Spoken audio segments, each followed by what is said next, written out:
Olá pessoal, tudo bem? Essa é a segunda parte da aula 4, onde nós vamos falar agora sobre forças que dependem da velocidade. Então, da mesma maneira como a gente estava pensando anteriormente, vamos pensar aqui que tem um corpo que se desloca em uma dimensão, em uma direção, que eu vou colocar no eixo do x, e num determinado instante ele possui uma posição e possui também uma velocidade. Eu quero saber como é que essa posição e velocidade evoluem com o tempo a partir da condição inicial, conhecendo a força que age sobre o corpo. Só que agora eu vou pensar que a força que está agindo sobre esse corpo é uma força que depende da velocidade, essencialmente, tá? Então vamos pensar que a força F é um F de V, alguma força que depende da velocidade explicitamente. Sendo assim, a gente pode reescrever a segunda lei de Newton dessa forma aqui. Lembra que força é massa vezes aceleração?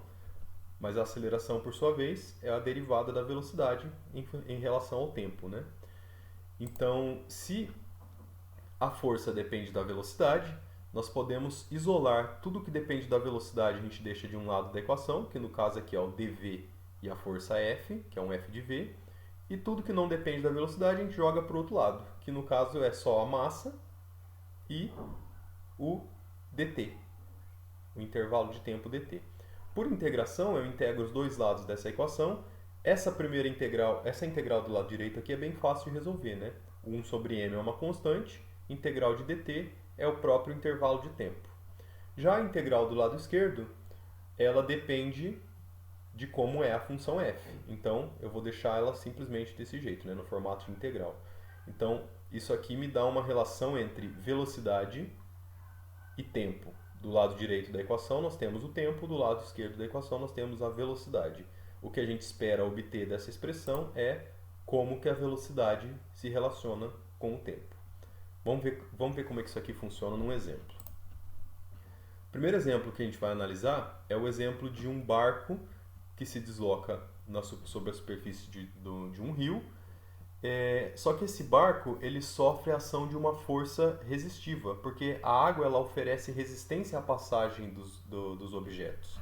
E essa resistência, pelo menos para velocidades baixas, ela depende da primeira potência da velocidade. À medida que as velocidades vão sendo maiores, vai dependendo de potências maiores da velocidade, né? Mas para velocidades suficientemente baixas, a força depende da velocidade de acordo com essa expressão aqui, onde esse b é um parâmetro, uma constante positiva. O que isso significa? Ó, como a gente pode ver no desenho, se o barquinho está andando para frente, a resistência é sempre uma força tendendo a fazer o contrário do movimento, né? Então, se ele está andando para frente, a força de resistência é uma força apontando para trás. Ou vice-versa, se ele estivesse andando para trás, a força de resistência seria para frente. Por isso, esse sinal de menos aqui na equação. Então, a força ela tem sempre sentido trocado em relação à velocidade. E como é que a gente resolve a equação do movimento para essa força aqui? Bom, eu sei que quando a força é uma força que depende da velocidade, a gente pode empregar essa expressão aqui, como a gente já discutiu ali atrás. Depende do formato da força, né? Como que a força depende da velocidade. Mas se eu sei que a força é menos b vezes v, então eu coloco aqui na integral menos b vezes v. Esse menos b é uma constante, eu posso tirar da integral ou jogar para o outro lado da expressão, né? Para não ficar atrapalhando aqui. E essencialmente essa integral aqui é a integral de dv sobre v, a integral de 1 sobre v, que é o logaritmo da função, é o logaritmo de v. No intervalo de consideração, no limite de integração em questão aqui, né, que vai de v0 até v final, da velocidade inicial até a velocidade final. Fazendo a substituição do limite de integração, eu fico com essa expressão, que o ln de v sobre v0 é igual esse treco aqui, que é a parte do lado direito da integral.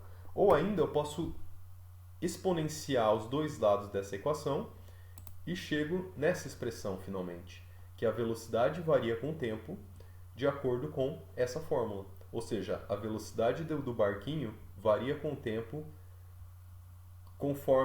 de acordo com uma exponencial decrescente. Ó, no instante t igual a zero, façamos t igual a zero nessa fórmula, só para ver o que acontece. e elevado a zero, a exponencial de zero, é 1. Então, no instante t igual a zero, a velocidade coincide com a velocidade inicial. Ótimo, é o que a gente esperava mesmo, né? À medida que o tempo vai passando, esse termo aqui de exponencial ele vai ficando cada vez menor. Ele vai caindo exponencialmente com o tempo. Vai diminuindo cada vez mais, porque é uma exponencial de argumento negativo. Então, significa que a velocidade ela vai diminuir de v0 até tender para zero, essencialmente, à medida que o tempo passa. Então, a velocidade inicial, se a velocidade inicial é essa, o fato de ter uma força de resistência aqui vai fazer com que a velocidade diminua cada vez mais. Como é que a gente encontra a posição em função do tempo? De posse da velocidade em função do tempo é um problema de cinemática, né? A gente integra a velocidade e isso fala para mim como é que a posição do barquinho varia com o tempo em relação a uma posição inicial x0. Então, fazendo essa continha, eu chego nesse resultado, né? Que é a integral da velocidade, que a gente acabou de encontrar, substituo os limites de integração aqui nessa expressão, reajeitando, né? Fazendo um pouquinho de manipulação algébrica nessa expressão, eu consigo escrever que a posição do barco varia com o tempo de acordo com essa fórmula aqui. Vamos ver como é que é o gráfico dessa equação para a gente entender como é que é o movimento desse barquinho? Então, olha só. Se a gente considerar que o barquinho parte da posição x0 igual a zero, com uma velocidade positiva, então inicialmente ele está numa posição, que é a origem, e ele tem velocidade positiva, uma velocidade apontando para frente. Mas lembra que essa velocidade ela vai diminuindo cada vez mais, até eventualmente ele parar. Na teoria ele nunca vai parar, mas na prática vai chegar um momento em que ele vai parar, né? Ele não vai continuar caminhando para frente para sempre. E o que a gente pode esperar sobre a posição? Bom, a posição ela vai começar a aumentar, vai começar a aumentar, vai começar a aumentar, só que note que a taxa, a rapidez com que a velocidade aumenta é cada vez menor, até chegar a um ponto em que a posição praticamente não aumenta mais.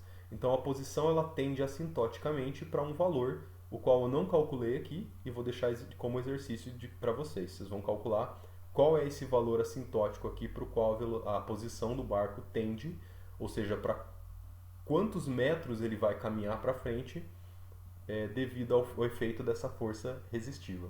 Aqui esse outro gráfico é só para comparar se por acaso o barquinho estivesse caminhando para a esquerda e não para a direita, ou seja, a velocidade negativa, é o mesmo comportamento, né? Só que daí a posição tenderia a um valor negativo.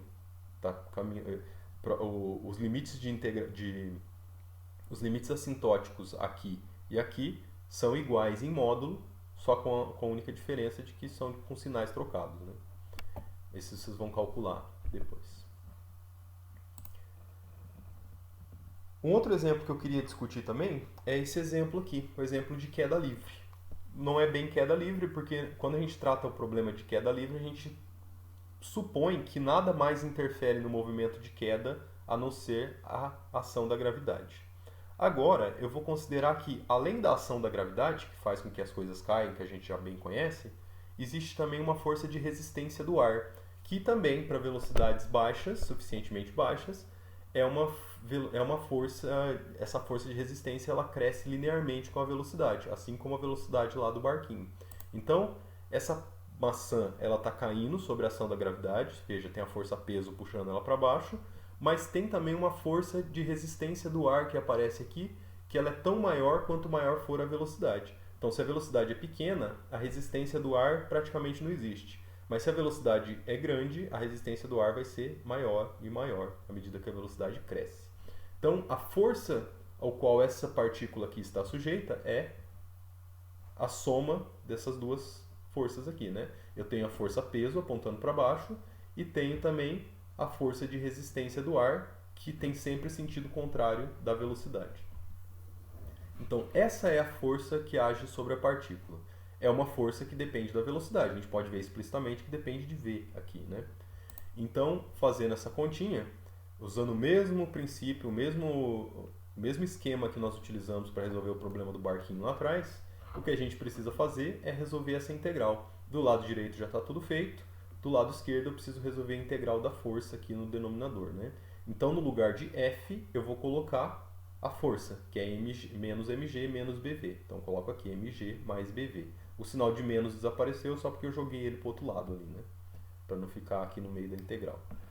Então eu vou resolver essa integral vai ser um logaritmo novamente, substituindo os limites de integração, eu devo chegar nessa expressão aqui, que eu ainda posso exponenciar os dois lados da equação, e fico com um termo de exponencial e não mais logaritmo como eu tinha anteriormente. Com um pouquinho de manipulação algébrica, a gente consegue descobrir como a velocidade varia com o tempo. Porque lembra que toda essa ginástica que a gente está fazendo aqui, na verdade, é para saber como que a velocidade varia com o tempo. Então, o que eu quero fazer nessa equação é isolar esse termo aqui, ó, o v, que é o v de t.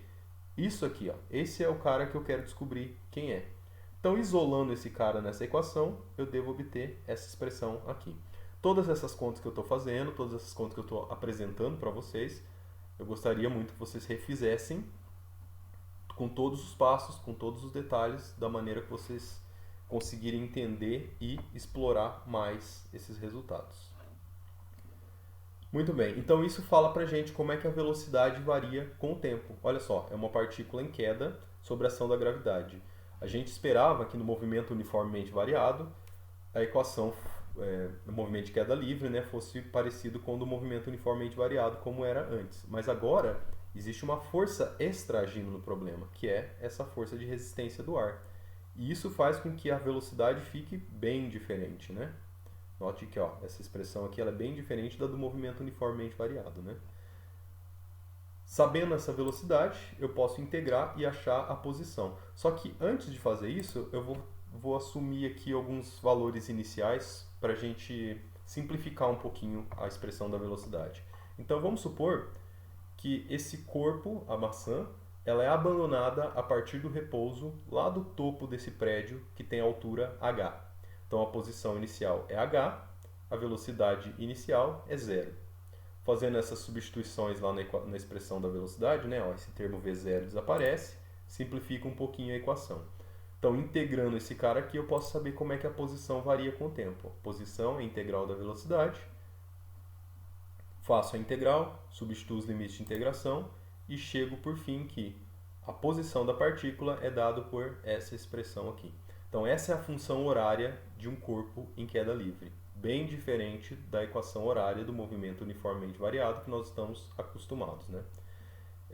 Vamos fazer um gráfico comparando o caso de um corpo que cai em queda livre, sem resistência do ar, e um corpo que cai com resistência do ar, que no caso deve obedecer essa expressão aqui. Então, olha só, para começo de conversa, a velocidade depende do tempo de acordo com essa fórmula, né? Como a gente acabou de ver. Então, é uma expressão que... é uma expressão que depende, a velocidade que depende do tempo e cujo gráfico está representado aqui, desse lado esquerdo. Então, note que a velocidade ela começa em 0, como a gente viu lá, ela parte do repouso. E ela começa a aumentar em módulo, né? Porque ela era 0, começa a aumentar para valores negativos pelaquela questão do eixo. O eixo está orientado para cima, a velocidade está para baixo, então a velocidade vai ser negativa mesmo. E o fato de existir uma resistência do ar faz com que essa velocidade não cresça linearmente, como era o caso no movimento uniformemente variado. Ela cresce, só que a taxa de crescimento da velocidade vai sendo cada vez menor, até ela praticamente chegar perto de um valor limite. Esse valor limite aqui chama-se velocidade limite. Então, quando um corpo cai sob a ação da gravidade com resistência do ar, vai chegar um momento em que a velocidade ela praticamente não vai variar mais. A velocidade ela vai ficar praticamente constante. Ó. Note que para instantes de tempo muito grandes, esse gráfico aqui ele passa a ser praticamente constante. Vai começar a acompanhar essa linha horizontal aqui. É o que acontece, por exemplo, quando um paraquedista salta, né? Quando um paraquedista salta, ele abre o paraquedas, tem toda aquela resistência do ar, aquele momento de tensão lá do paraquedas abrindo e tudo mais, mas depois de um tempo a velocidade se equilibra e se mantém constante. A velocidade não aumenta mais, ela fica sempre aquele valor. E como que isso reflete na posição? A função horária da posição da partícula em queda é essa aqui representada em amarelo, é esse gráfico aqui representado em amarelo para vocês na figura. Eu coloquei aqui esse verdinho pontilhado representando a equação horária de um corpo que cai em queda livre, sem resistência do ar. Tá? Então, sem resistência do ar, lembra que o movimento é uma parábola? É um arco de parábola, né? Então, aqui a gente tem um arco de parábola e com resistência do ar não é um arco de parábola. Essa função aqui um pouquinho mais complicada. Mas note também que o tempo de queda, o tempo necessário para chegar no chão, é maior quando tem resistência do ar, né? Ó, o tempo para chegar no chão sem resistência do ar é esse intervalo, esse instante de tempo aqui. Com resistência do ar é esse outro instante de tempo aqui, demora mais tempo. Pelo fato de que a velocidade ela não vai crescendo, crescendo, crescendo indefinidamente. A velocidade vai chegar uma hora que ela vai ficar constante novamente, né? Só para a gente finalizar, e se eu pegasse uma maçã e jogasse ela para cima, né? Não, ao invés de abandonar ela a partir do repouso, eu vou jogar ela para cima e esperar cair para ver o que acontece. As equações do movimento são essas aqui, que a gente já calculou, a mesma coisa. Só para a gente comparar os gráficos, né? A velocidade inicial agora ela é positiva, porque foi lançada para cima.